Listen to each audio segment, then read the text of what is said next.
Is Lewis Hamilton the GOAT? I mean, I know what I am, but that's something I'll continue to try and show you. What's up, GQ? This is Lewis Hamilton, and today I'm going undercover on the internet. It's actually me. Let's check Twitter. I feel like not enough of you are conscious of the fact that Lewis is a sir.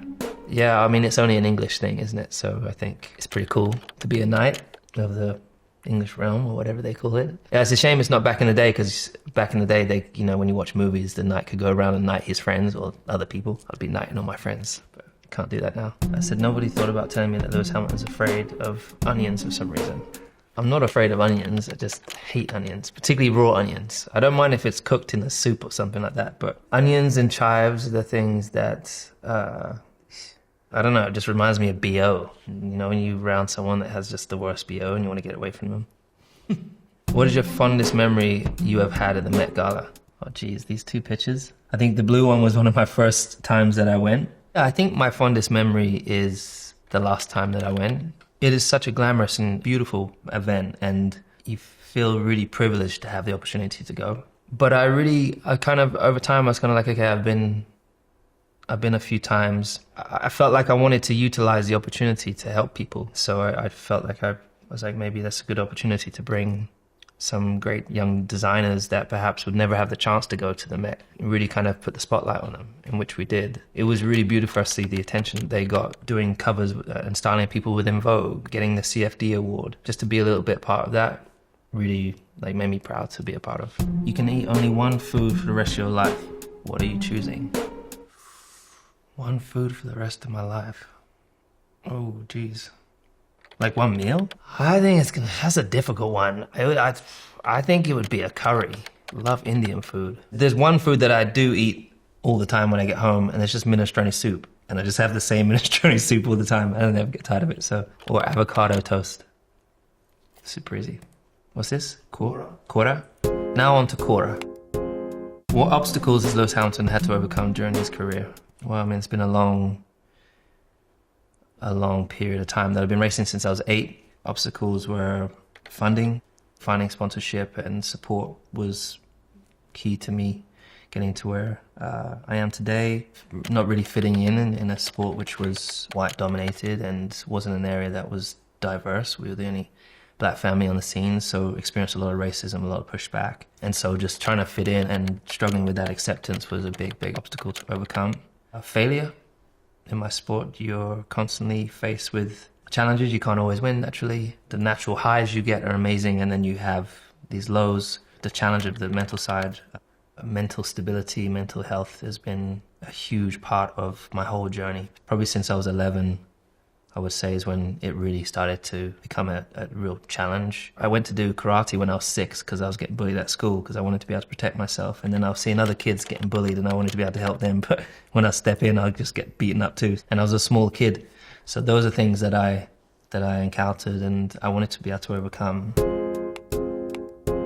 What exactly are the things that Lewis Hamilton is good at? And then someone's answered he's probably the best on the grid under the brakes, which is a big part of why he turns in good laps and good at overtaking. That is definitely an element of one of my strengths. That actually started from Wright House. My dad, when we started racing when I was 8, my dad went and stood on the track and he was watching like the quickest kid at the time. There was like 2 or 3 kids at the fastest in the class that I was in, and he went and stood where they were braking. And then he made me brake. And then he walked like several meters later, 5 meters later, whatever. And then he said, this is where you brake. And I was like, yeah, but Dad, I can't brake there. And at the time, believing that can't, it was a part of my vocabulary, he says, yes, you can. So I practice, try and brake there, spin off. And over time, after 1,000 tries or whatever it was, eventually I could brake there. Just shows that firstly, there's no such thing as can't or can't, whatever the Americans say. And then when you fail, you try again. You fail, you try again. There's no such thing as actually failure, it's just a lesson. The annual F1 reviews back every single outfit that Lewis Hamilton won in 2023 season. I wonder what he would choose as his favorite of the season. I mean, I don't remember them all. There's a lot of outfits of 2023 season. One of my favorite pieces was Vegas. Donatella Versace did me a custom jacket. I didn't actually wear that to the track. I wore that like Sunday night. That was very special. Back to Twitter. Does Roscoe have a favorite toy? He likes squeaky things mostly. Anything with a squeak in it. particularly like a tennis ball with a squeak in it. Honestly, he's just been a good boy ever since he was young. There was one time I was home in winter when Coco was around, and for some reason, I don't know, maybe it's jet lag, but one of them was pooing in my bedroom. In the middle of the night, the room started smelling, and one of them kept pooing in the exact same spot, which was right over like a vent. So the smell was just hitting me and waking me up. And I just remember Roscoe just sitting there like it wasn't me, Dad. Lewis Hamilton's in Fortnite. Yep. I got the opportunity to be in Fortnite. It's a game that I've played for a long time, but I said only if Roscoe could be in it. They were like, no problem. So Roscoe is like in my jetpack, like hovering behind me as he's my sidekick. Everything we know about the upcoming Lewis Hamilton Brad Pitt racing film project, which the F1 star says it would be the greatest racing movie ever. A racing Top Gun, please let this be true. It is one of the most exciting things that I'm fortunate to be a part of. I'm learning a lot. From the beginning when we were sitting with Brad and, Aaron the writer and Joe. I think from my perspective, just trying to make sure that it's authentic. It's as authentic a racing movie as possible, which, having watched a lot of racing movies, is one of the most difficult movies to depict, I think, and to capture. Obviously, the technology is much more advanced than it was back in the day when they had, the cameras like sellotape to their heads. I love watching movies since I was a kid. Seen like Interview with the Vampire 1,000 times. Seen Top Gun and all these great movies where you see these individuals who bring these movies to life. And then to be standing with Brad talking about racing and him wanting to learn about racing and explaining them to him from the breaking point to the turning point to apex, all these different things, and then being on the track with Brad and having him drive. We were in LA and we went to this track and I showed him around and nearly put the car on the wall, actually. I was just on the edge. Wasn't really near, but he's hair-raising moment. He's got a real knack for it already, so he's just been working on honing on that skill. But every now and then you're just like, oh shit, that's Brad. Can you please ask Lewis Hamilton what his 4 favorite films are? Oh shoot. Coming to America, Trading Places. A new one is 6 Degrees of Separation, and then Scarface. Is there anything that you can't do? Yeah, I'm terrible at languages. I'm terrible at tennis. Not very good at golf. Terrible at maths. There's plenty of stuff that I'm not good at, but whatever it is, I still give it a go, even though I might not be the best at things. I still try. I keep trying and just never give up with it, even if you get frustrated. Back to Twitter. We want to know when you're going to be releasing some music. Yeah, jeez. I've done music for such a long time. I think I started doing music when I was like 16. Properly record my first song till I was about 21.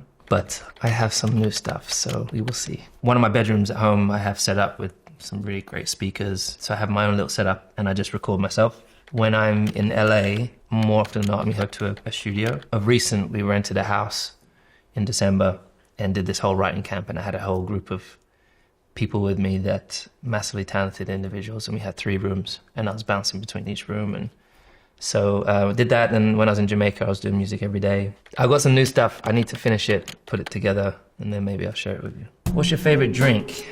The wife wants to know. Honestly, I don't like promoting stuff, but my favorite drink right now is Amave.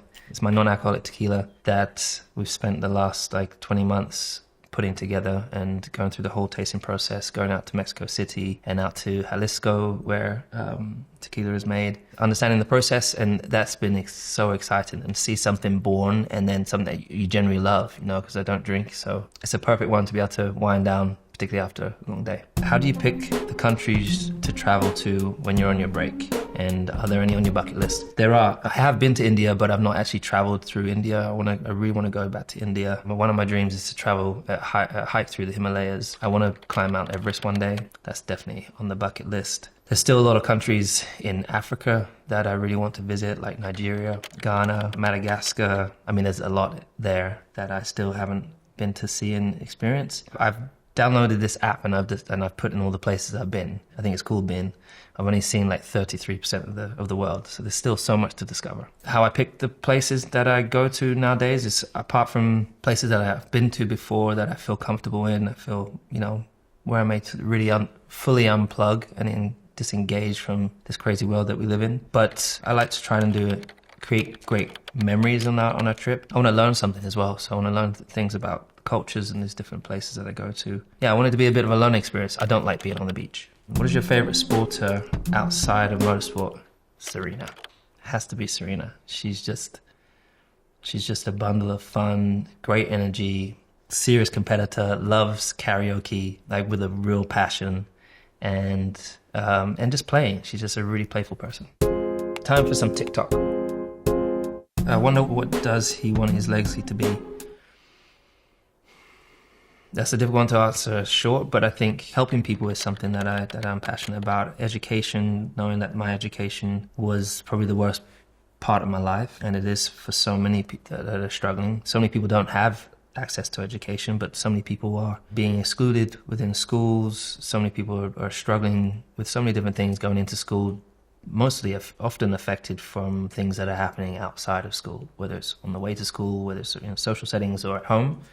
And I would really, really want to help tackle that because I've been and experienced that through my life. If there's a little me or a little young girl out there that's experiencing something similar, I want to work towards fixing that everyone gets a good education no matter where you're from and what your socioeconomic background is. That's it. Signing off.